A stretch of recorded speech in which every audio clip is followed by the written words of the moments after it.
You stupid bitch. Yeah, you're a stupid bitch. You stupid bitch.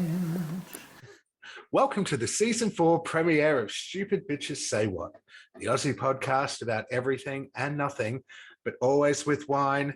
And I'm back on the wine. Thank fuck. No more challenge. I'm so looking forward to drinking a full fucking bottle of heavy. And also with your hosts, Sean Bino Hipkins and Skye Lee Collin. Boy, am I and Skye excited. This week's episode is true crime, and this season, your favourite stupid bitches are trying a little something different. Ooh. As a shout out to all our overseas listeners, we thought we'd spend season 4 covering international crime. Yay. First up, it's the United States. Listen in as I cover the tragic murder of Andrew David Bagby. This story spans across the borders of the US and Canada, ultimately ending in heartbreak, while Sean covers the devastating case of Matthew Shepard, the 21-year-old gay student who was maliciously attacked by 2 young men and left for dead. A horrific case that made headlines across the world and saw updates to US legislation on hate crimes. It's funny, isn't it? Like, I'm very excited about this episode and all, being season 4 premiere and drinking again. But the tone of my excitement should match the tone of what we're actually going to be talking about. True crime is always a bit funny like that, isn't it? Like it's the one that's ultimately really quite sad and heartbreaking, and then we're in the background getting drunk and going, yay! No, but I guess we do. Not yay about crimes, not yay about true crimes, but yay about podcasting. Yeah. Yay about podcasting. Woo, woo. Exactly. So, what are you finally fucking drinking, Sean Bino Hipkins? Oh my God. So I'm actually drinking something that you've already premiered on the podcast, but it was on special and it was too good a deal to pass up and too good of a Bubbles. And I wanted Bubbles to celebrate. So I'm drinking Brilla, our glittery Eurovision Paisley. Is it Paisley? That pattern that's on there? Like that embossed Paisley design on the glass. I'm looking forward to this. So hang on, let's do a little celebration. Pop! Oh, that was a good one. That was a good one. I'm drinking that. Let me just pour a little sip. I'm just excited to be drunk and podcasting again. Isn't that terrible? I know, right? I'm super excited. I'm drinking out of my Stupid Bitches Say What glass. I've got my cheeky little vape. I do have a little rack of 5 here because I'm not sure which ones are empty and which ones aren't. And so when they do flash, you got to keep them there for a bit anyway because they come back for a little bit. Well, and that's the thing. But sometimes you get when they're dead, you get a really gross taste, don't you, from them? And that's when it's time to go. Yeah, let me have a little cheeky go at this one. And usually I can tell because they've been in my handbag and they're a bit crusty on the mouthpiece inside. That is a good Bubbles, isn't it? Back on. I think that one's okay. What one's that'll do, pig. That'll do. Oh, we tried a new one too. Kiwi lime. Okay. That's quite nice. Oh, yes. I was with you when you brought it, I think. Kiwi but ice. You didn't open it that night. So Vinny's a fan. Oh, headspin, my first toke. So listeners, you may not know, I was the ultimate anti-smoker until quite recently when Bino got me on the vapes. You're welcome. Actually, to be fair, do you remember our first podcast and I was vaping in our pilot? Because I had that big purple one and Central that was my Coast. cousin. Yeah. My cousin gave it to me and I vaped for ages on that one. And even my parents were like, I'd be like video conferencing with them having a vape. They're like, are you smoking? I'm like, it's just it's a vape. Vaping. I'm not smoking, I'm steaming. And it's totally supposed to be way worse for you as well than fucking normal durries. Oh, I don't know about that. My lungs don't feel as bad. Hooked. So, what pray tell are you drinking? You stupid biatch, Skye. My turn. Okay, so I'm drinking. Let me bring the bottle up. I'm drinking. Oh, noisy motorcycle just went past. I'm drinking Mud House. It's from New Zealand. Oh, I've had that. It's a dirty little savvy bee from Marlborough. We do like it, savvy bee. It's a stupid It's a 2022. Is this our first 2022 wine? It is. It is, isn't it? Holy shit. I didn't even notice that when I got it. Oh my God, it's fresh out the wine boom. Yeah, fresher than 2021. This is, I've drunk this in a restaurant before. I'm pretty sure it was on the menu, the wine menu, because I recognise the name, but it's quite a nice drop. Yeah, I've had cocktails before too. And just so listeners know, it is a Thursday for us, so we're going to try not to get too pissy. Yes, we do have responsibilities. Work tomorrow. Just but the I work one from glass. home, so, you know. Just roll out of bed. You get up early though, don't you? I do. I like to get up and walk in the morning and do a little bit of housework. That's my best time to get the housework done in the morning because I'm just too knackered of a night time. Yeah. And we're busy this weekend. We're busy every fucking weekend, mate. It's exhausting. What you got on? My life, I swear. Oh, look, I hear you. We're pretty much booked out for the rest of the year. We've had to pen in a couple of weekends that are just free weekends. So we can just commit to ourselves. Yeah. So my old boss contacted me. He's living in Brisbane and has been before we moved up, and we got along really, really well from when I worked at council. And he said, let's get together for a drink. And I was like, I'm consulting the calendar. How about mid-November? Yeah, Will that work for you? That's exactly what happened with me. I was at work and Patrina. I'm so bad saying that to people. I'm like, Patrina's like, you in. Yeah, Patrina's like, we have to go boating. That Shan's boat that goes up and down the river and stuff, and well, out in the Moreton Bay and whatnot. She's like, we'll have to go boating. What weekend can you do it? Let's lock it in. And I did the same. This was last month. I'm like, 15th of November, good for you? She's like, are you serious? I'm like, yes. I want to come boating. Can you get me an invite? We'll see. The boat may be full. Fuck you. And you've already got dinner drink plans with your boss that same weekend, it seems. Well, you know, yeah. We can be flexible, can't we? So how's your week been, stupid bitch? The week has been good. The few weeks actually in the lead up to this podcast since we've been on break have been pretty good and productive. We had a very good workshop session, got a few things started out for this season. We started to work on our merch and getting that ready. Merch, don't mind my titties. Right out there. We're just flashing our StupidBSayWhat t-shirts that we got Skye organised for those who are listening and not watching the video. They're very cool. Vino has a V-neck, as you can tell, and I have a singy, tiny singy. I like to show off my cleavage. So that was very good and productive. Oh yeah, we're going to look at potentially getting a website set up and sorted soon as well. So yes, that's it's all very exciting. I know. But yes, the most exciting thing is that Vinny and I finished our challenge a few weeks ago. We both did well in the last 8 kilos all up, which is good. I think I've put about half of it back on since, due to no rules week with your cheat days. No rules week we had, and the week right afterwards where there was no rules, and then I slipped in a few cheeky weeks after that week. Could just be cheeky every now and then. KFC for breakfast, I recall one morning. Yes, KFC. But yes, it's good to be back on the booze. And Skye Lee Collett, my fellow podcaster, love of my life. How has your week been? My week has been busy, as always. My son is driving, which you are aware of. So my 16-and-a-half-year-old is on the road. And how's it going? It's actually going quite well.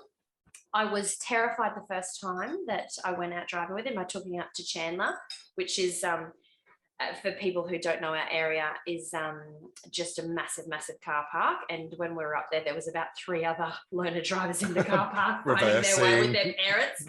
Lots of stop starting and things like that. And parents, shaking their fingers and things like that in the driver's seat. So Link and I felt very, like high and mighty, because we didn't argue at all. We just completely listened to what I said. He handled the car really well. He drove my car. So since then... Oh, well done, Linky. I'm glad that he also listened. And he does really listen, because he's been driving with me, he's been driving with Tyler, he's been driving with my dad, and he's been driving with his dad. His dad's got a loaner car at the moment, so he's come over a couple of weekends and taken him for a drive. I took him for an hour. So we're doing like all the school and to basketball and to the shops and things like that, which are only like 5-10 minute drives and things like that. Which I guess add up, but then every now and then we'll take him for a bit of a longer drive to try, because he's got to get 100 hours up. So very, very surprised about how well he's picked it up and how well he listens. But the really important thing is, this is what I say to him, because he doesn't want to get a lesson. And I said, you've got to get a lesson, darling, because I don't know the road rules. I got my license over 20 years ago. It's all changed. Like when I got my license, you didn't even indicate off the roundabout. Oh, they wow. They didn't teach you how to do that. Yeah. That's what I mean. So you never had to indicate leaving a roundabout. I still don't. Well, that's not surprising. But yeah, no, I agree. He should have like at least 3 lessons right before he's going for his actual license. And to teach him all the proper rules that he needs to know. So that's been happening. The other thing is tomorrow night we've got Tyler's awards ceremony for rugby. So we had his grand final last Friday. Unfortunately, they didn't win. It was a great game, though. They got there. Yeah, they got to the finals. It was awesome. He's playing so well, and he started, when we moved here, he started playing league, and then he switched because it wasn't for him, and he's back playing union, which he has played for yonks and yonks. That's his jam. Yeah, so we've got the awards night on Friday night. So I've gone out and had a couple of drinks with the crew from rugby a few times, but just 1 or 2, like not heaps. And then last Friday night after the final, we stayed and we partied at the clubhouse till 3:30 in the morning. Yeah, nice. So that was fun, hanging out with all the boys and meeting them all and all their partners. And now we're all going out. So traditionally, the awards night, whilst it's all about the boys getting awards for how they've achieved throughout the season, it's usually when the missus get quite pissed on the wines. You're a wag now. Yeah, I know, right? So very much looking forward to that tomorrow night. Kicks off at 6 p.m. Excellent. Yes. No, I do remember seeing the video of when they found out they'd won the semi and were going to the grand final, and just seeing Tyler's reaction was beautiful. I know, it's so cute, isn't it? Yeah. So it was a bit heartbroken after the game. Yeah. But we got on it pretty quick. So, and all the boys were all like, camaraderie, like, we didn't win, but next year's our year and all that sort of stuff. So it was nice. It was really nice. But they're a really nice group of boys. And, me on the coast, we were quite active in the rugby clubs down there. So it's nice to find another club where everyone's so welcoming and it's heaps of fun and they're really good people to hang out with. So super pumped about tomorrow night. Nice. So what else do we have to talk about tonight before we get into it? Well, we do want to do a little season 4 premiere shout out to a couple of our loyal listeners. Rachel Cave, hope you're listening, and I hope you're pleased that the episodes are coming back again. You can fill your train journeys up on the way home. Thanks for being a loyal listener, Rach. Appreciate. And also to one of our biggest fans, my baby girl, Ebony Renner. Shout out to you, my love. And I know you'll be hanging for this recording to come out next week and listening to it. So, hey, we love you. Thanks for listening. Thanks. Buy a shirt. Thanks, gals. Yeah, buy shirts. I'm sure you will. And be matcha with us. All right. So we've decided we're going to try a new thing for our Who Goes First. We thought we'd bring scissors, paper, rock into the equation. And it's just whoever wins the first one. Not best 2 out of 3 or anything like that. 3 out of 5. My earrings off as I always do because they're irritating. Digging into your head. All right, you ready? Okay, all right, ready. Scissors, paper, rock. Oh, you're too slow. I did scissors. I did scissors, but I dropped scissors a whole shake before you did yours. You got me. It doesn't matter, you got me, so you go first. Okay. Stupid fucking bitch. All right. It's going to be weird for me because I've only got one screen. Normally I've got my whole work set up. So I'm sitting elsewhere to try to, have continuity in the podcasting and not have to mess about with everything. So I'm going to have one screen with this on, and then like half the screen is going to have my notes. Yeah, that's how I do it. But obviously I've got a massive screen. But that's something we had to enlighten our listeners / viewers on. Skye's got a new setup. Oh, yes. So we became aware throughout season 3, and I'm sure it's happened many, many times, of just how many times I belt the microphone and Hang on, I'll try and do an example. Tell me if you hear this. Yeah, that's pretty much it. Because my hands are always flailing around when I'm talking. For those people who listen and don't watch through YouTube, you may not know this, but you would certainly be familiar with that sound because lots of people have commented on it. So I have a stand now with my mic and it's far, far away from me. So there's no chance of me flicking it with my wine glass or my head or my shoulder. Hands-free, guys, hands-free. All right, let's get into it. So I'm doing Matthew Shepard. And I'm not going to lie, when I was getting my notes together, and I've heard of this case and watched a special on it recently, which is why I wanted to do it. Again, just quickly go through a spiel about why we're doing international and what our plan for international is true crime this season. Okay, yeah, sure. So we wanted to do international. Obviously, there's still plenty of Australian true crime cases out there for us to cover. But we thought we'd just mix it up a little bit. We have got international listeners all over the world, hence international. All over the world, guys, all over the world. And so we thought we'd spice it up a little bit and do the different countries. So we're doing US tonight. I think next true crime, we're going to cover Ireland. That's correct. And then I think the next one was England.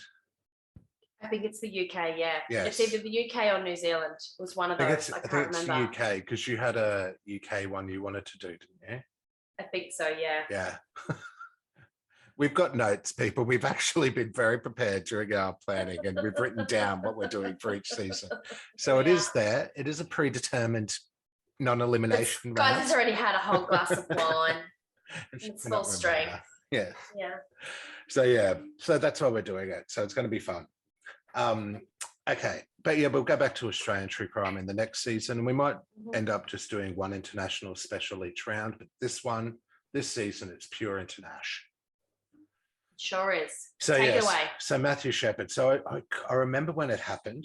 It happened in 1998, the incident, because I remember making news. I don't remember it at all, but I haven't heard anything apart from the name and the summary that you gave.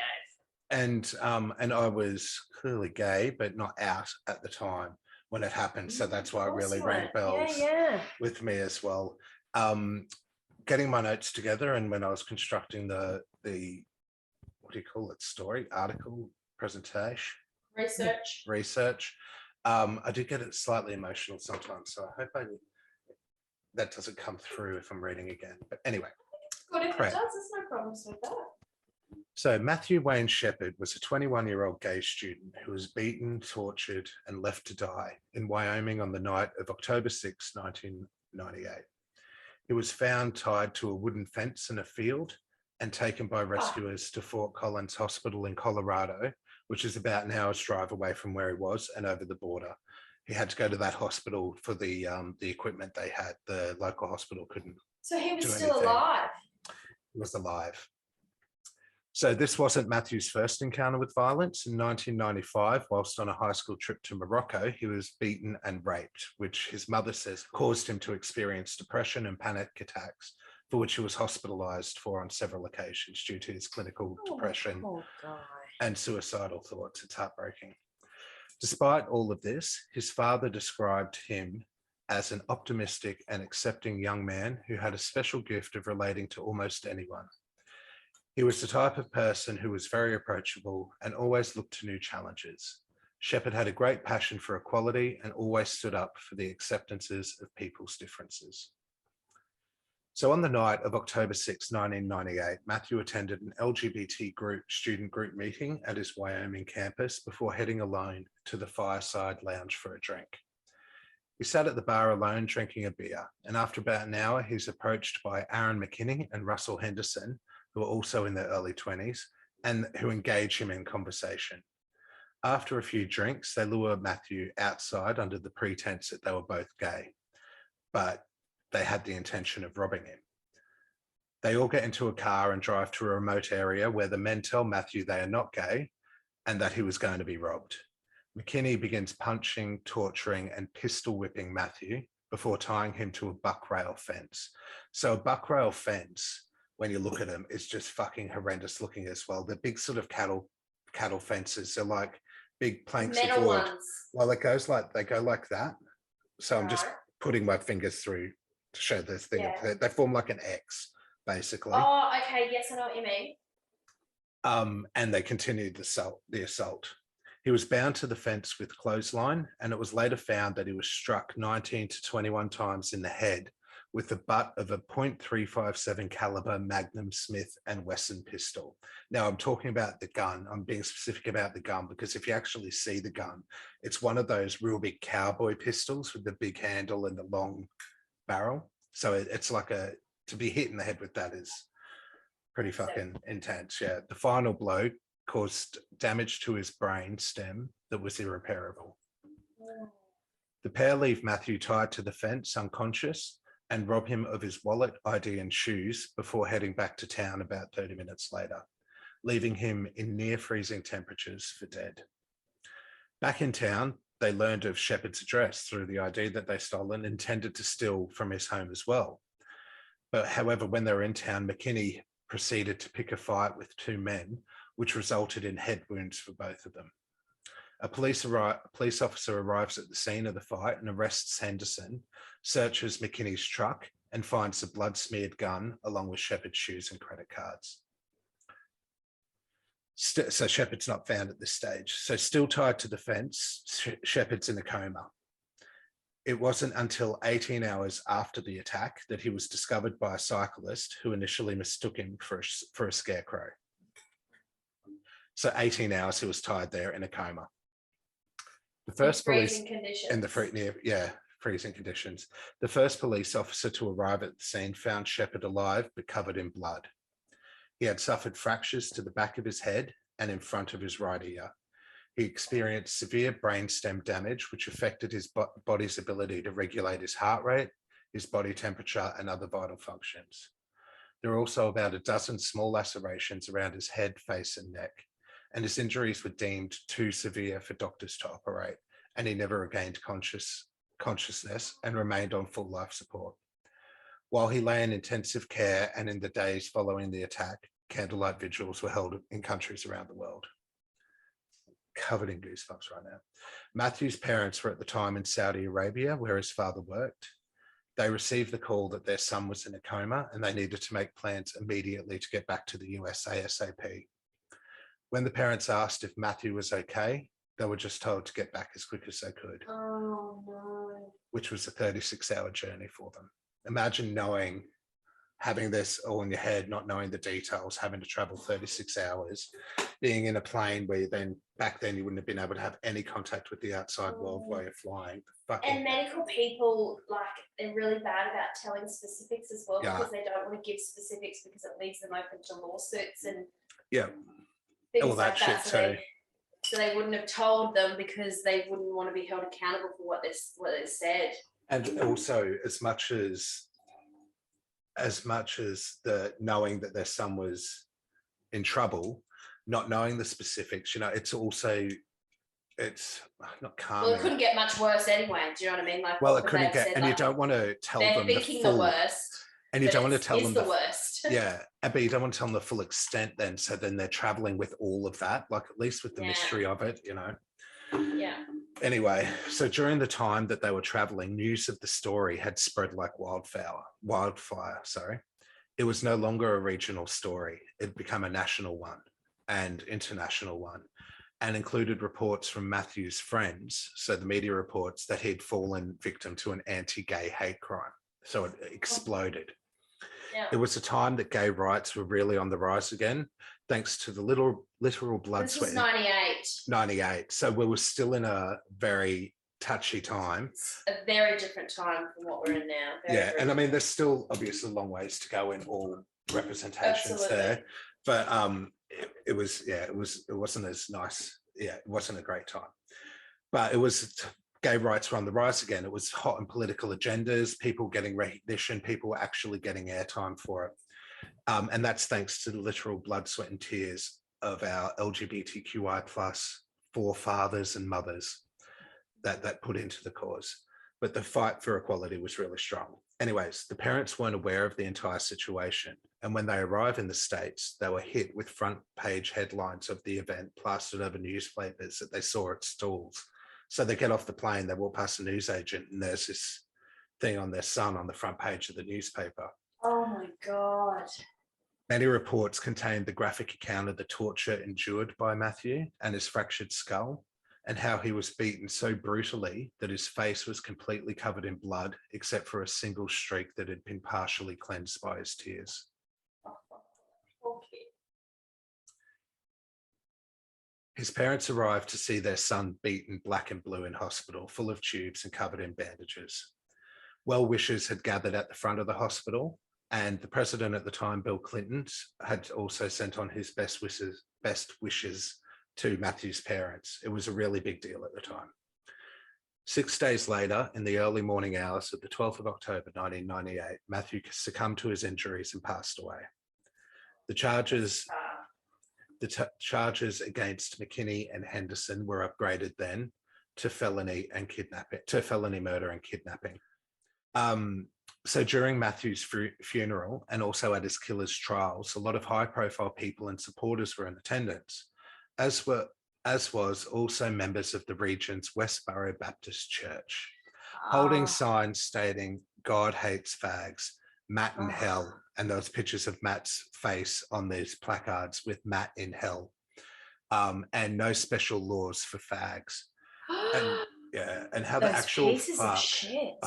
actual fuck these organizations can actually attach the word church to it. It's super infuriating and super hypocritical. And how can they be so hateful? It's terrible. Some young boy that they had no relationship with whatsoever, and just assume that he's bad because he's a homosexual. And his parents have to deal with this shit, deal with them saying that stuff about their dead child. Shit. Yeah, totally. In the end, if there is heaven and hell, I can tell you that those fuckers will be the ones that are actually in hell. So in response to these protests, though, one of Shepard's friends organised a group that assembled in a circle around the protesters, and the group looked like angels in white robes with gigantic wings to block out the protesters. Yeah, I love that. Despite this action, however, Shepard's parents were still able to hear the protesters shouting anti-gay remarks and comments directed towards them.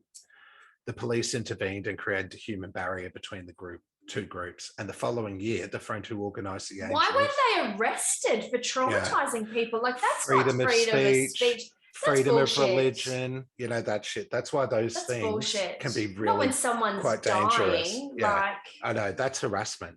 That should be that's harassment. Absolutely harassment, I think. Yeah. But yeah, the friend who organised the Angels founded the organisation Angel Action. And it's groups of people who did the same thing wherever those Westboro wankers turned up around the country, or likes of those types of people who tried to pull that crap at other funerals and events. The Angels would come up and just block them out, which I love. Anyway, back to the perps. So shortly after the attack, McKinney and Henderson were arrested and initially charged with attempted murder, kidnapping, and aggravated robbery. After his death, of course, they were, the charges were upgraded from attempted murder to first-degree murder, which meant that the two defendants were eligible for the death penalty. Yes. Their girlfriends... Especially in Wyoming. Yeah. The girlfriends, Kristen Price and Chastity Pasley, were charged with being accessories after the fact for their role in creating fake alibis for them both and helping dispose of evidence. Nice, fucking nice. So Wyoming, what state is that? Wyoming is a state on its own, is it? Yeah, Wyoming is a state, and it's just above Colorado. Okay, got you. Yeah. And like in the girls' defense, and who knows, you don't know, like if these boys were out there fucking doing this shit to someone who was gay, who knows how they ran their relationships as well, So at McKinney's pre-trial hearing, it was testified that he had stated in an interview that he and Henderson had identified Shepard as a robbery target and pretended to be gay to lure him out to their truck, and that McKinney had attacked Shepard after he put his hand on McKinney's knee. It's like, well, what do you expect? You fucking lured him out because you thought he was fucking gay. So McKinney was more of the ringleader out of the two? Is that, yeah. Okay. Yeah, and this Henderson guy, I don't know, I think McKinney was pretty much the one who did all the attacking and shit, and so he's ruined Henderson's life as well. And you should see the picture of the two when I do the promos for it, like especially this little McKinney fucker. And anyway, I'll get to that when I get to it. Yeah, but I don't accept that. Like, if you're a bystander and something like that happens, do more. I'm sorry, don't just go with the flow. It's not like because of fear or whatever, you stop it. You do whatever. And if you die in the process of stopping that from happening, you'd rather die trying to help someone than what's your life going to be letting now? It happen. That is true. So equally as guilty, I say. I don't give a shit. So the case received a ton of media coverage and what role Shepard's sexual orientation played as a motive for committing the crime. During the pre-trial, it was also testified that Price, who was McKinney's girlfriend, had stated that McKinney had told her the attack was triggered by how McKinney felt about gays. During his confession with the police, McKinney would constantly describe Matthew as a queer, the gay, and fag. So our other perp, Henderson, he avoided going to trial because he pleaded guilty to murder and kidnapping charges. So in order to avoid the death penalty, he agreed to testify against McKinney and was sentenced. And was sentenced to 2 consecutive life terms. At his sentencing, his lawyer argued that Shepard had not been targeted because he was gay. During McKinney's girlfriend Price testified that Henderson and McKinney had pretended they were gay to get him to go to the truck and rob him. McKinney's lawyer attempted to put forward a gay panic defense, which is fucking insulting. It's the most ludicrous defense I've ever heard of. It's outlawed in Queensland now as a legit reason. But imagine how many men would be dead if women could just kill them for unwanted attention as a panic defense. Also that argument becomes a little bit more mute because in a majority of cases women aren't strong enough to overpower men unless it's premeditated and they have a weapon on them. So it's sort of like I'm not assuming that women would be able to overpower men, but I'm just saying in that term, like the amount of time men are hitting on women and it's unwanted. Like it's okay for them to do it, but a gay guy fucking shows someone affection, you can kill him as gay panic, and it's actually a legit reason. Anyway, or how many gays could attack women when they come onto them without knowing that they're gay? You know what I mean? It's fucking stupid. And I'm not saying it it's doesn't right work that way, totally, doesn't it? Yeah. Like it's basically saying if a gay guy, hits on me, I can kill him. Yeah. Or or vice versa. I could kill you if you hit on me because I panicked. How many times have I hit on you, baby? Well, look, in other words, invited it actually. Anyway, shit as that is, using that defense, the lawyer argued that McKinney was driven to temporary insanity by alleged sexual advances by Shepard. Fuck off. And killed him in a rage. And imagine being the lawyer trying to use that as an excuse. The defense was rejected by the judge. Excellent. McKinney's lawyer stated that the 2 men wanted to rob Shepard but never intended to kill him, while the prosecutor argued that the killing had been premeditated, driven by greed and violence, rather than Shepard's sexual orientation. Driven by greed, violence, and hate. Yes. The jury found McKinney not guilty of premeditated murder, but guilty of felony murder, and began to deliberate on the death penalty.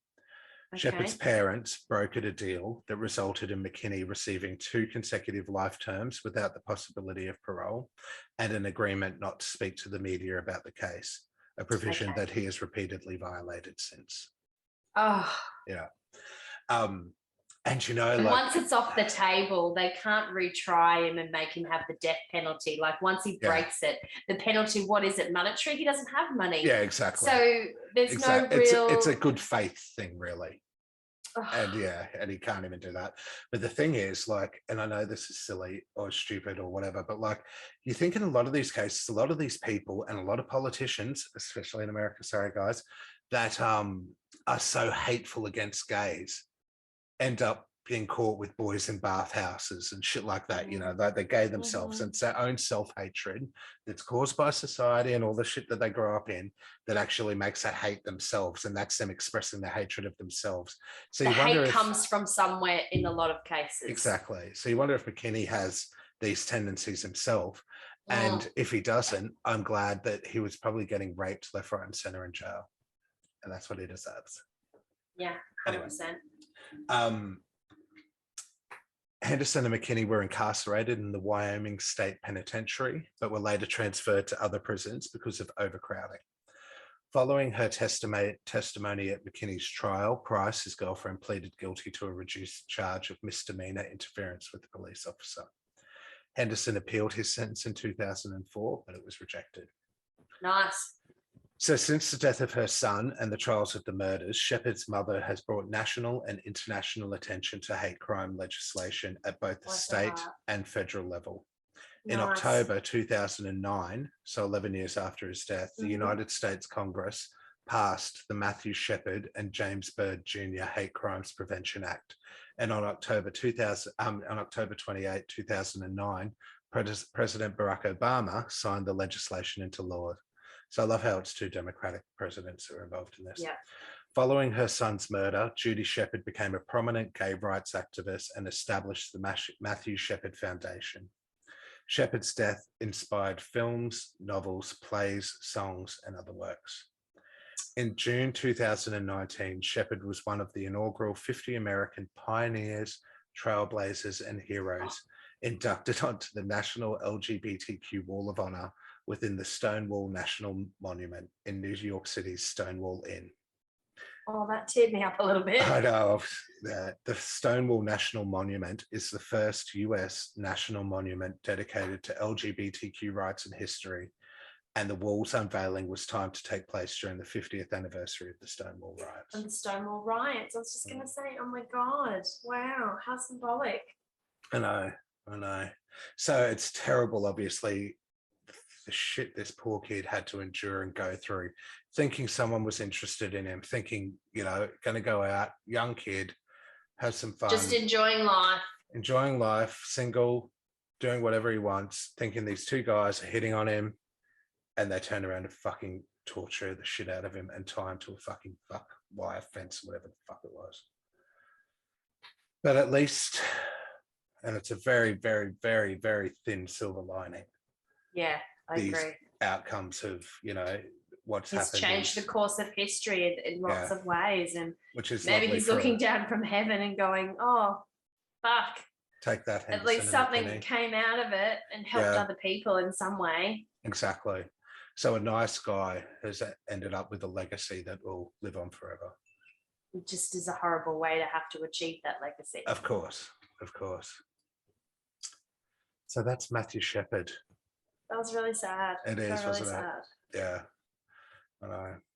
So they're always sad. Our true crimes are always sad. This is our season 4 premiere. and I thought that was it was an important one to cover. Yeah. So I'm glad I did that. I had not heard of him before, and I did not know about, all the things that kicked off because of what happened to him, which, is, you're right, a very, very thin silver lining, but silver lining all the same. But it's true, like I knew about the case and I knew that he'd been beaten because he was gay, but I didn't know all the details like that until I watched the special. I didn't realize how full on it was. And like when you watch the special we watched too, like the way that the police actually found him was they didn't find him at first. They had the two kids, Henderson and McKinney, in charges over the other fight, but they had to got their head wounds from and he found the gun that was covered in blood, but he didn't know what it was used in. What it was related to. It wasn't until the next day or something when they got a call about this kid who looked like he'd been bashed in the head or pistol whipped, blah, blah, blah, that he was able to put 2 and 2 together. And they already had that in evidence because they confiscated it throughout that crime. Yeah. So God, that's how imagine if that hadn't happened. Imagine if they hadn't got to that fight. Would they have ever found them? Yeah, exactly. It was almost like someone was watching out for him, like it didn't save him, but there was, They were making sure that these fuckers didn't get away with it. Yeah, 100%. Yeah. So now what do you have to lighten the mood? Mine's not going to lighten the mood at all. And I don't know if I've heard about your one either. I only heard about it recently through something I saw on a news article on Instagram. I'm more of an Instagram girl than anything. Yeah. I love my Insta. All right. Okay. So Andrew David Bagby was a family practice resident from Sunnyvale, California, who was found shot to death on November 6, 2001 in Keystone State Park. In 1999, Andrew began dating Shirley Turner, a fellow medical student who was 12 years his senior. Ooh. Close friends believed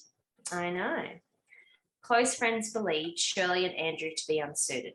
She was known to make inappropriate and overtly sexual comments, making them uncomfortable. But due to the abrupt ending of Andrew's previous relationship, they kept their feelings hidden. Andrew had recently ended an engagement that had left him heartbroken. Nice. In 2000, Andrew graduated and moved to New York to undertake a surgical residency, while Shirley moved to Iowa. The couple continued to maintain a long-distance relationship, with Shirley traveling to New York at least 7 times, whilst Andrew only visited her once. I looked it up, and depending on where she was living in Iowa, the drive was approximately 14 to 16 hours one way, So which that's is pretty far, right? Yeah, well, it's further than from here to Brisbane to Sydney. Yeah, totally. So it's pretty far, man. That's like Yeah. half a day. Yeah, just solid driving too. Over half a day. Yeah. So Andrew decided soon after moving to New York that surgery wasn't for him and accepted a residency at a family practice in Pennsylvania. It was shortly after that he broke the news to Shirley that he was breaking up with her. In October of 2001, Shirley had purchased a Phoenix Arms HP 22 gun with a 22 caliber ammunition, and she began taking shooting lessons. And by November 3rd, 2001, Andrew had put her on a plane back to Iowa, telling her it was over. Not a good move when she's been doing shooting lessons, really, is it? I don't think he knew. I think if he knew that she was doing that, he would have been way more concerned. A bit more fucking flowery about it all. Throughout their relationship, despite the initial, misgivings of their friends or his friends that she was a bit strange, her bizarre behavior continued. She was obsessive, calling him incessantly and known to frequently abuse him verbally. God. She became enraged over a new female friend and even went so far as to fake a pregnancy. On November 4th, the day after he'd broken up with her, she called him repeatedly. She then drove the 16 hours to his home, and in the early hours of the morning, a distressed Shirley arrived on Andrew's porch. God. He managed to calm her down and promise that they would speak later after his shift. Sorry, do you know what that reminds me of? Like that trip she's made. Does you know that song? I drove all night to get to you. Yeah, which is a bit rapey in itself, but anyway. I know, totally. He managed to calm her and promise they would speak later after his shift. She remained at his home while he went to work with a promise to meet later at the Keystone State Park. That's bizarre too, isn't it? Like she's at his house, but we'll meet at a park. I know. I think it was because he wanted to ditch her hard, and he was like, he had to go to work. He couldn't deal with her carry on. We'll meet over here. Like, get out of my house. It would be an important job. He couldn't just like ring his boss and be like, I can't come in because I'm having a relationship problems. So it was like, at least if they meet in a place, he can be like, okay, see ya. You're out of my house. Stay out of my house. Yeah. Exactly. So he told a work colleague about the situation, and the work colleague begged him not to meet his ex. He assured him that it would be okay despite being visibly shaken over the matter, and promised his friend he would head to see him after the meeting. He never arrived. Oh, God. On November 6, 2001, Andrew's body was found near his car in a parking lot at the state park.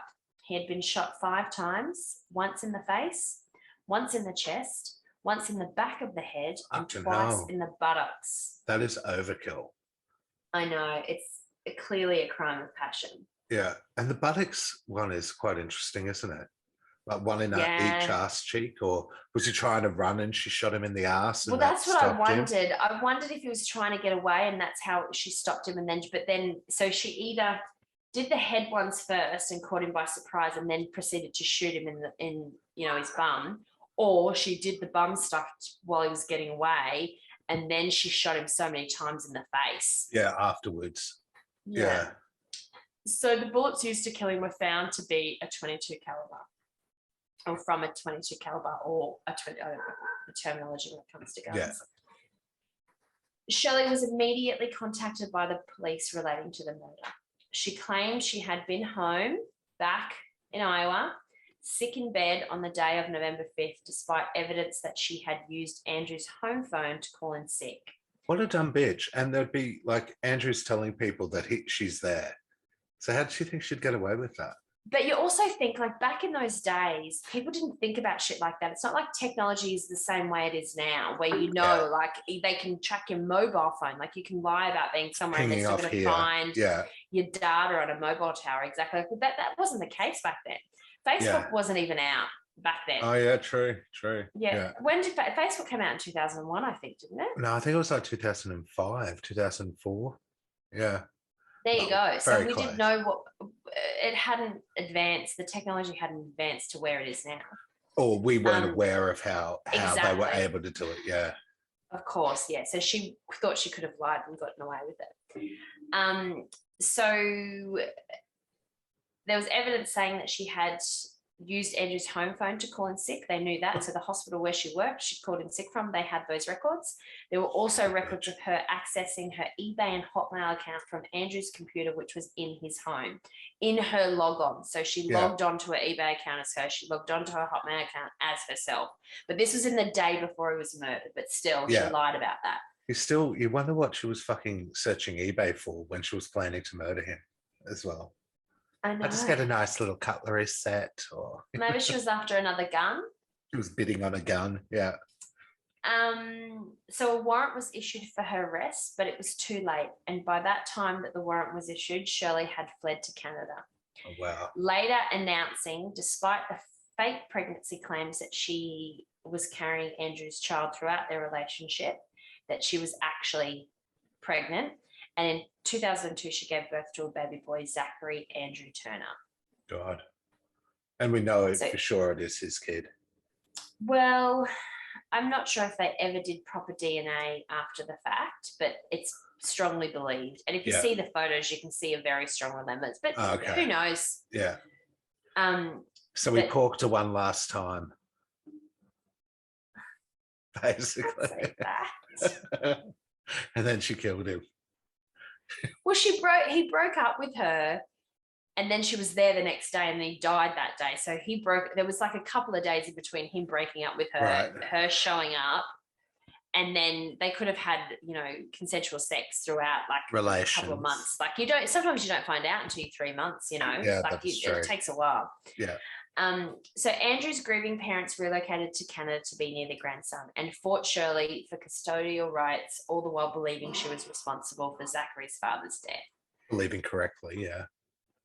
Turner refused them access to the child, but they eventually were granted shared custody. What a fish-faced mole. Such a fish-faced mole. During the court case, it was observed by multiple sources that Zachary had poor attachment to his mother and preferred the company of other adults, particularly his grandparents. Wow. At his first birthday party, Turner was overheard turning to Andrew's mother, Kathleen, so the deceased Andrew, saying, "He obviously loves you more than me. Why don't you just take him?" So a 1-year-old was showing no affection to their mother. That is bizarre. Which is very bizarre, because even children who have grown up in, situations of abuse or neglect, they have a very strong attachment to their mum. That's very nature. Strong. Yeah. Yeah. She must have been incredibly distant and incredibly abusive and horrible to him, for him to be like, that's not my mum, kind of thing, at one. Showing fear, yeah. So, but Zachary was Shirley's 4th child. Her older children, 2 girls and a boy, were sent to live with their different biological fathers and grandparents when Shirley decided to return to school to become a doctor. So the 3 kids had different fathers. Yes, and they were older too. So they weren't babies. They were like, in their 8, 9, 10, that sort of age, a little bit older than that. So by the time she met Andrew, she had no children with her. She'd already pushed them off to other people. And there is lots of stories that you can research about her backstory, that there was a guy who lived with her at the time when she had 2 of the children and in her custody, and he ended up making a complaint, Child Protection Services, because she neglected them. She left them for days on end without coming back to do whatever she was doing. She beat them. But those, again, like anything back in those days, they weren't followed through. She moved around a lot. So by the time she got to a new place, Yeah. They'd have to locate her and time There's passes. so many flaws, especially back then in child protection services. Oh, massive. Even now there is, but massive. Because they always want to try and keep the kid with the parents if they can, don't they? Yeah. Yes, of course, because it's the best thing for the child in lots of cases, but not all cases. Not in this case, yeah. So before meeting Andrew, Shirley was brought up on stalking charges. She had begun a relationship with another man who was 13 years her junior. So Andrew was 12 years younger than her. This guy was 13 years younger. She likes the young'uns. She does like the young'uns. Miles Doucette broke up with her and moved away, but Shirley refused to accept this and inundated him with phone calls. Later, she confronted him and struck him in the jaw with her high-heeled shoe. So she's a proper bunny boiler then. Absolutely. His parents convinced him to move from Nova Scotia, which is part of Canada, isn't it?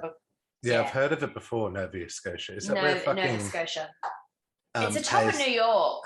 So you go past New York and you keep going. I think it's just over the border, but I'm pretty sure it's in Canada. Has it got stuff to do with Orphan Black? It sounds familiar from there. Yes, it does. Yeah. So his parents convinced him to move from there to Pennsylvania, but Shirley just followed him and continued to leave threatening voicemails and showing up unannounced. He had to summon the state troopers on several occasions and express concerns of what she might do next to police. In April 1999, Doucette found Turner lying semi-conscious outside of his apartment. She had ingested over-the-counter drugs in a suicide attempt. Who's Doucette again? So Doucette was the guy before Andrew. Right, okay. So she met him through one of her medical residencies. Yeah. And sort of stalked him, was playing the whole crazy woman card. Quite well. So, but he'd called the police on her a few times and had said to them at one time, like, I'm concerned of what she's going to do next. And then in April 1999, so this is almost 2 years before Andrew was killed, he returned home to find her semi-conscious outside of his apartment. She had ingested over-the-counter drugs in a suicide attempt. She was dressed in a black dress with a bouquet of red roses in her arms. Holy fuck, the dramatics. She was rushed to hospital and had her stomach pumped, and then he later received a call the following day from a female advising Dr. Turner died last night. She wasn't a doctor yet, so it was her, or she got a friend to ring. So like threatening, sort of like saying like she's dead, but she wasn't dead, like faking her death almost, so to make him feel bad. Yeah. She was sending one last blow to him before he went to make him hopefully kill himself or something. Yeah, or feel really guilty about what happened to her when she did it to herself. But back to the court case. So Turner had fled to Canada, despite the police in the US being convinced she had murdered Andrew. The Royal Newfoundland Constabulary Intelligence Unit, RNC. The what? The Royal Newfoundland Constabulary Intelligence Unit. Constabulary, yeah. Constabulary? I don't even know. I have no idea. It is. It's constabulary. Okay, so the Royal Newfoundland Constabulary Intelligence Unit, forever referenced as the RNCs for the purpose of this story. From this point onwards. Arrested her on the 12th of December, the same day that the extradition proceedings had commenced against her to get her back to the States. Okay. The week before, the RNC had searched her garbage on a warrant and found an ultrasound picture that confirmed a conception date of before Andrew's murder. So they had proof that Zachary, so she was still pregnant, early stages of pregnancy. Yeah. But they found ultrasound photos that proved that the baby was conceived while Andrew was still alive. Yeah. So there's a strong likelihood it's his kid. Yes, but there's a chance at the moment, but it appears that that's the case. So even with her arrest, the Newfoundland Justice, so like the head prosecutor, Gail Welsh, believed Turner, who was then 40, wasn't a threat to society despite the murder charge awaiting for her in Pennsylvania. Well, she's a pregnant woman. Yes, I know. I think that weighed heavily on the situation. Yeah. And she was known to be very manipulative, had a way that she could, work people. Influence situations, Yeah. absolutely. So she was released from the correctional centre for women. So she'd only been there a week or two on a bail of 75,000 Canadian dollars, which I looked up is approximately about 100,000 Australian dollars now, but that was 20 years ago. So I don't know what the difference is, but still quite a bit of cash. It's a lot of, and 75K back then as well as, compared to today. Yeah. Yeah. So she also had to surrender her passport and she had to make weekly visits to the RNC as well as her psychiatrist. My research indicated that it was a psychiatrist who was an old med acquaintance, so someone she'd known from her residencies or she'd known through the medical system. So he was the one who assisted her posting the bail, because I wondered at the time, because I knew that she didn't have any money because she used the baby bonuses from her previous children to fund stuff, and she took out loans in their names and stuff like that to try to fund her, her further studies. Yeah. So she was like, she's an intelligent woman. Well. Yeah, she was smart enough to, get into med school and shit. Yeah. But terrible to her children. And fucking to her partners, it sounds too, yeah. So the news that Turner was pregnant with Bagby's child turned the extradition case into one involving child custody and subsequently led to a complicated legal saga. The most significant implications being that her return to the States to face charges regarding the murder of Andrew was delayed indefinitely. So they're trying to get her back to Pennsylvania to charge her for his murder and make her stand trial, but she's in Canada, yeah, where she's also a citizen, so they're also going to protect her. And because she was pregnant, it was up to the law to decide what they were going to do. There can be extradition charges, and there's an agreement between countries that they have to do certain things. But if the Chief Justice or the highest person rules no, she's pregnant, she can stay here for the foreseeable future, they can't do much about it. And that's what happens, yeah. And that's exactly what happened. So in July of 2003, 2 weeks short of Zachary's first birthday, the first birthday being the time that, she'd remarked that he was more attached to the grandmother, why don't you just take him? She'd met another young man at a bar. They dated, becoming intimate with each other, but the man broke off the relationship after learning from a friend that she was facing murder charges of her lover in the US. After the breakup, Turner made some 200 calls to the boyfriend or the ex-boyfriend over the course of a month, claiming once again to be pregnant with his child. God. There was never any evidence found that confirmed this to be the case. The man contacted the RNC on 3 occasions to complain about Turner's harassment, which both violated the terms of her bail and was considered grounds to lose custody of Zachary. However, because the man did not identify himself and declined to file any criminal complaint against Turner, no investigation was launched. And that's very hard because it's the whole a man creating a DV or a claim against a woman, especially back then. That doesn't happen. And I guess it's departments talking to each other and making sure that, and there's not as many, computer records as there is now, or alerts and things like that. It's a bit more paper-based as well. Yeah. So, this justice woman who'd let her out might not have known that all this stuff was happening, or she did, but by the time she did, what could she have done?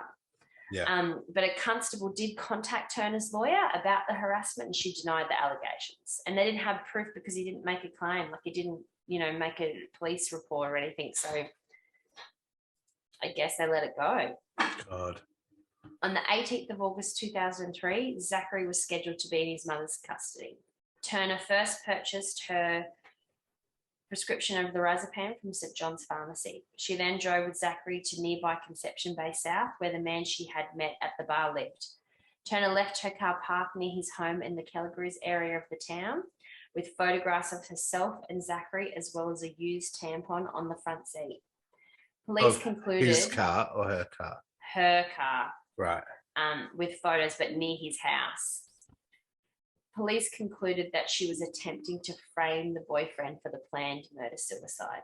After mixing the Razapam into Zachary's baby formula and ingesting a toxic dosage herself, Turner strapped the infant to her chest with her sweater and jumped off a fishing wharf at Foxtrot Marina Oh my God, with the kid, into with the baby. the Atlantic Ocean. Oh my God. Turner drowned. It was determined that Zachary Turner was rendered unconscious by the lorazepam and did not suffer. Turner's body was found. He died as well. The baby. They both died. Her body was found on a beach by a vacationing couple, with Zachary's body discovered nearby. What a fucking mole. So she basically got away with the murder of the dad and then went on. And look, you know, I'm sure over time she would have been extradited back to the US and faced the charges.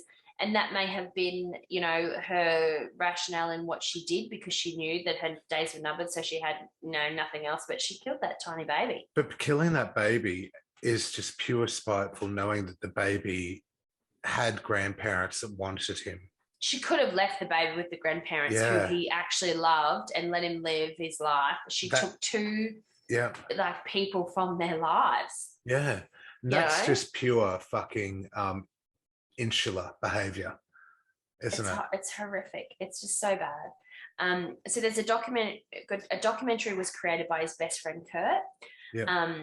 But this was just after Andrew had died, and it was called Dear Zachary, a letter to his son about his father. I've heard that. I've heard of that documentary. Zachary's death. Yeah, I've heard of that. I've seen it on one of those BuzzFeed things where it comes up documentaries that you have to watch, and that appears a lot. But I always thought it was about a dad who was dying of cancer, filming a documentary for his kid. I didn't know the kid was dead. I think that's how I looked at it. I think I saw it come up on a book read or something like that, and then I clicked on it and read the story behind it. I was like, oh my God, I thought the same thing. I thought it was someone writing letters to his son. Because he wasn't going to be there to see him grow up and everything. Yeah, I did not know that the kid was dead, Zachary. But what happened was Kurt started making the documentary before Zachary's death. He made it with every intent as a tribute to his dad's life, for his family and friends to see, and ultimately for his son when he gets older to be able to look back on the achievements of his father and be like, oh, my dad did this. He's dead now, but there's all these things. And then the son, so by the time, when Zachary died, the documentary hadn't reached completion. Yeah. That is going to be harrowing to watch that documentary, and I totally want to watch it now. I know. I haven't seen it, but I can't imagine how sad it would be. But I've heard that the documentary is mostly a tribute to Andrew's life. Like, obviously, it ends with the tragedy of what's happened. Yeah. But it was mostly made for the purpose of being a video for Zachary. Yeah. And then, so Andrew's dad ended up going on to write a book based on the documentary. And I think this book hasn't been out for ages. Like, I think it's maybe in the last 10 years the book's come out. Yeah. So the documentary inspired him to actually write the story. Well, the documentary is definitely getting its press coverage, or it's definitely getting its exposure, because I've seen it numerous times on feeds of stuff. Wow, I had no idea it went that deep. And I'd never heard of this case. Yeah. I'd never heard of it either. So the book the dad ended up writing based on the document, but elaborating on the full story. Yeah. So the documentary is about Andrew's life, but ends with the tragedy. Yeah. But I think it mostly focuses on Andrew's life and doesn't spend a lot of time on the crime or what happened to Zachary, because that wasn't the point of it. But then his dad ended up writing a book called Dance with the Devil, a memoir of murder and loss. How appropriate the title. Yeah, but they went on to advocate for laws and changes. So at the time, the reason that Shirley was given bail in Canada, the law was that anyone could get bail, no matter what the murder charges were. So I think Canada, from what I know of Canada, it's quite a liberal state in our terms, liberal, because I know liberal means a bit different in the US, but I think that they're a lot more compassionate about people's circumstances. They've got a really good health system. LGBTQ, yes, it's all about, you know, supporting the minorities and things like that and doing right by people. And I totally get that. So the law at the time was like, we're not going to refuse bail to anyone. If you can pay the bail and you can get on a bail, it doesn't matter what the crime, because innocent till proven guilty, I guess, which I believe as well. 100%.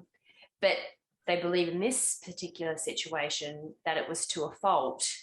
And so now they've changed the laws after a lot of, this situation mostly, and a lot of campaigning and whatever. So basically, when this documentary came out, he went to everyone in Canada, state senates, every senator in Canada was made to watch this film. Like he went and petitioned and made them sit there and showed screenings for high political people and was like, you have to see this, you have to understand that your laws might be wrong.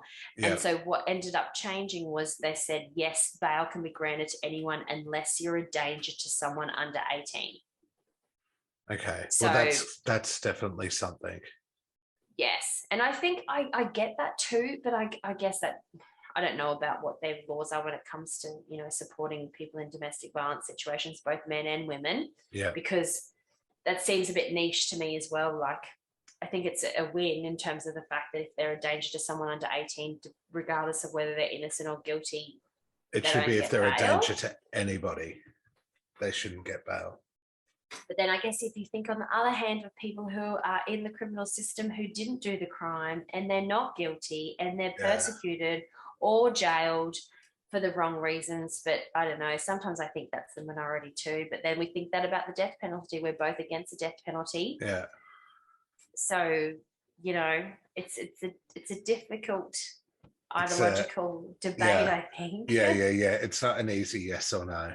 No, I think, and then how do you put rules around something to make people take those things into consideration? Sometimes you have to be black and white, don't you? Otherwise, things fall through the cracks. Exactly. And when those rules are in place, then you have to stand by those rules. And because otherwise, what's the point? And you can't let any grey in. That's the point of rules and legislation, so that there's something to follow to prevent stuff like this. But, things still happen. Motherfucker. It's horrible, isn't it? She was a horrible woman. I just think she's a horrible person. It's a complete psychopath, narcissistic, obviously just there for her and her attention. But it must be so hard for the grandparents when she said, "Oh, why don't you just take him?" That they wish then they just grabbed him and ran away and blah blah blah and fled the country. And I think they were medical people too, so they're quite educated, follow the rules. You know what I mean? So I think even if she had done that, they still would have followed the rules because they were rule-following people. Do you know what I mean? So I think that they were just massive victims themselves, and they continue to be victims because of what happened. Like their son was taken and their grandson was taken. And for no good reason except for a scorned woman. And she was obviously had massive, deep psychological problems. And we can't relate to that because we've never been there. And I feel for people who go through those situations. I really, really do. And people who commit suicide, as much as as heartbreaking as it is, I think you must be in that situation where the end is there and you have no other choice. It must be horrible to feel like that. But don't take a baby with you, man. Like, don't bring someone else with you. If you're going to do it, I get that. Yeah. Don't take someone else. Yeah. Put them somewhere safe. Let someone else take care of them. Don't do that to someone else. All the murder-suicides where the fathers will come in and massacre their family and then kill themselves. It's just like, if you're going to do it, just do you. Just do you, boo. Yeah. Don't take someone else with you. Yeah, agreed. It's not fair, man. Not a little baby. Yeah, that's fucked up. And it sounds like the reason why she took the baby was to create more pain and out of spite. It's not like she couldn't not be with the baby and she didn't want that baby to live a life without her. And the baby wanted nothing to do with her. He was her fourth child. She didn't want anything to do with her other children. She farmed them off. She was like, see ya. Her 1-year-old child wanted nothing to do with her. That's crazy. Yeah. Oh, that's, It's really sad, isn't it? What a great opening to season 4 we've had. True crime is such a fucking downer, man. It's such a downer. One of our most fave topics by our listeners and by us. No, our most rated and most listened to episode is Julius Caesar and Cleopatra. Oh, shut up. Is it really? Yeah. It's by far, and it's a recent one too. So it's not just because people are listening to it recently. It's been out for a long time. No, it hasn't. No, that's what I mean. It's not like it's been out for a long time. Yeah. And people have listened to it first. It's people have listened to it because they enjoy it. Yeah, it was a fun one to do, I have to admit. I love it. It's one of my faves. I have so many favorites. Good golly, Miss Molly. Thanks for listening to our season 4 premiere of Stupid Bitches Say What. Boom. We sure have missed coming to you each week with fun, facts, a little bit of research, and most importantly, booze. Cheers! Fucking cheers.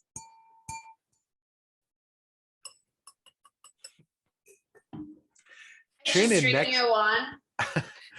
in next week for Pop Culture, where we ask the question, whatever happened to ... And I'll give you the hot tip. It's not Baby Jane, but I will reference that because, it's pop culture and all. And we hopefully will give you some answers on those special people who once made headlines or graced our screens and radios, but everyone ultimately forgot they existed. Fuck yeah, it's good to be back, man. Good night, stupid bitches. Night. Yeah, that stupid bitch. He's a stupid bitch. What a stupid bitch. That stupid bitch.